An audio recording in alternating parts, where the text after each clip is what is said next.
satu keluarga, seluruh dunia satu keluarga. Semua insan satu keluarga, semua bangsa satu keluarga.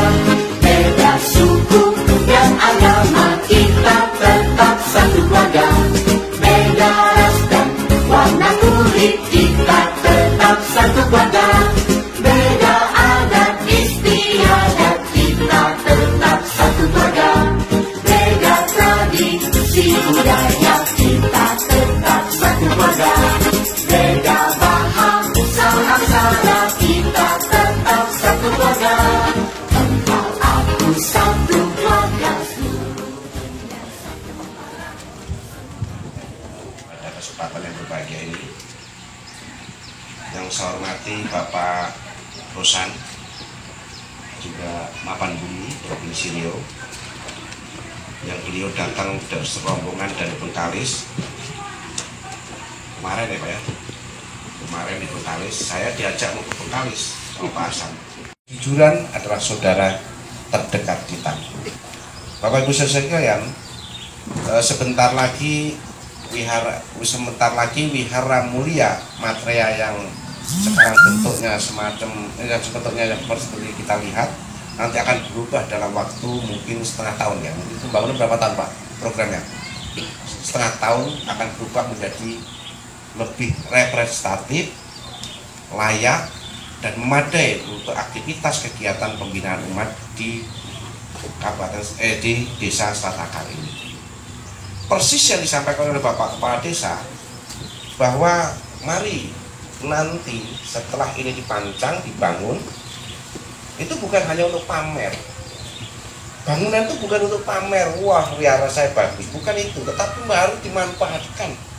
Sehingga apa yang dikatakan oleh Bapak RT bahwa sebagai Bapak Kepala Desa, mohon maaf ini turun Pak dari Kepala Desa ke RT kan gitu. Tapi mudah-mudahan nanti malah jadi camat Pak, kan gitu, jadi camat gitu. Kan gitu. Persis apa yang dikatakan oleh Bapak Kepala Desa, jangan menjadi KTP, jangan menjadi umat Buddha KTP. Umat Buddha sekali lagi saya akan mengatakan berulang-ulang, masalah Bapak bosan atau tidak nggak tahu saya. Apakah Bapak sudah pernah mendengarkan atau nggak tahu? Umat Buddha itu kan dikelompokkan menjadi 5 kelompok. Pertama kali persis apa dikatakan oleh Bapak Lurah, yaitu umat Buddha pertama adalah umat Buddha yang disebut dengan umat Buddha keturunan. Jadi kita lahir karena memang orang tua kita beragama Buddha, itu namanya umat Buddha keturunan. Sesungguhnya kalau dia umat Buddha keturunan seharusnya dia lebih mapan, mantap, dan kemudian kuat dan kokoh. Persis nanti pancangan dari bangunan ini. Karena dia udah punya keturunan, punya pancangan yang kuat. Gitu loh, seharusnya. Nah rata-rata di sini tadi saya sambil ngerokok di belakang ngobrol sama Pak Kepala Desa, tanya tentang asal-usul warga di sini, cerita panjang sejarah nenek moyang segala macam. Maka sesungguhnya harus menjadi kokoh dan menjadi kuat ketika kita sebagai umat Buddha keturunan. Artinya karena orang tua kita udah memang betul-betul beragama Buddha. Nah kemudian kelompok yang kedua adalah umat Buddha KTP. Nah ini yang KTP ini goyang sana goyang sini.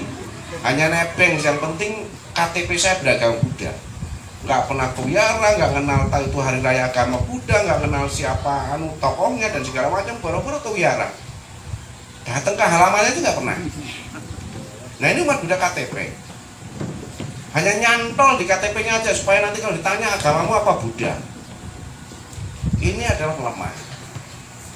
Ini lemah. Ini akan terombang-ambing. Dia punya mobil tapi mobilnya nggak pernah dipakai. Hanya dipampang di tulisan saya punya mobil. Tapi nggak pernah dijalankan. Nggak pernah dipakai dan tidak. Umat Buddha ketika butuh itu apa? Waktu sekolah butuh nilai, wah rajinnya setengah mati ke wihara. Datang ke wihara pagi, sore, siang, malam dan segala macam, pokoknya rajin. Bahkan kadang-kadang lupa rumah, saking rajinnya. Tapi kemudian setelah selesai sekolah, hilang, lenyap, nggak tahu entah kemana. Nggak pernah nongol lagi ke wihara. Nah kemudian pacaran, dapat jodoh, menikah, datang lagi ke wihara, nyari pausan. Tolong pausan, kami nikahkan. Sini pendetanya siapa? Pak Usah. Pendetanya Pak siapa? Pendeta Ciping. Pak Ciping. Mana Pak Ciping? Nyari Pak Ciping. Udah sama Pak Ciping dinikahkan. Sudah nikah. Lama nggak punya anak. Datang lagi mohon-mohon untuk punya anak. Udah dapat anak, hilang lagi. Ditanya kenapa nggak datang biara? Aduh, anak saya rewel, saya sibuk. Loh kenapa kemarin minta anak? Harusnya nggak usah minta anak. Gara-gara anak, terus kemudian nggak datang lagi. Seharusnya ketika kita mohon dan kemudian dikabulkan, lebih rajin. Lebih rajin. Nanti nggak ada lagi, wah dagangnya seret atau usahanya seret, datang lagi. Wiara sembahyang rajin-rajin, nanti rame tokonya. Kenapa nggak wiara dulu? Waduh, toko saya rame. Kenapa kemarin tak rame? Seharusnya ketika rame dia semakin aktif lagi, semakin kuat lagi, semakin semakin rajin lagi. Gitu loh. Ya, jadi itulah namanya kita. Nah, kemudian selanjutnya ada lagi kelompok umat Buddha hari raya. Hanya datangnya ketika hari raya. Hari raya rame datang, nggak hari raya udah. Nah kayak gini diundang datang, besok nggak nongol lagi. namanya umat Buddha hari raya. Kan gitu. Nah, ini ada 4. Nah, yang terakhir sesungguhnya adalah umat Buddha sejati. Umat Buddha sejati itu nggak berpikir dia butuh atau nggak butuh, pokoknya dia rajin sembahyang dari sesuai dengan aturan yang ini. Umat Buddha sejati. Masalah dia usahanya lancar atau nggak lancar, dia tetap begitu. Masalah dia dapat jodoh atau nggak dapat jodoh, tetap begitu. Masalah dia punya anak atau nggak punya, tetap dia rajin. Nah, itulah umat Buddha sejati. Nah, dari 5 kelompok ini yang kita harapkan adalah yang kelima, yaitu menjadi umat Buddha sejati. Gitu loh. Jadi kita nggak peduli apakah hari ini saya dapat untung atau tidak dapat, tapi yang penting saya berbakti, saya sembahyang. Apakah dikira sembahyang tidak ada artinya? Kalau nggak ada artinya, sembahyang itu nggak ada gunanya. Sembahyang itu ada artinya, maknanya tinggi.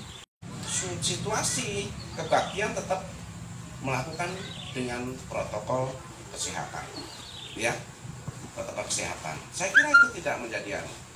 Nanti Bapak Ibu Saudara sekalian, jadi mudah-mudahan pembangunan wihara ini akan memberikan manfaat yang besar, bukan sekedar hanya untuk ditongkrongkan, megah, warnanya cemerlang, bagus, kokoh, tapi umatnya tidak kokoh. Sesungguhnya yang harus dikokohkan itu keimanan umat, di samping juga fisik bangunannya, kan itu. Jadi tadi udah dipesan sama Pak Tony, jangan lama-lama Pak gitu. Enggak apa-apa, enggak lama juga seneng saya kok. Gitu kan. Katanya 5 menit saja. 5 menit mah cukup, ngomong aja udah 5 menit. Kan gitu. Nah itu Bapak Ibu. Tiang pembangunan Pernapugar Vihara Mulia Maitreya Sela Akar, kita mulai.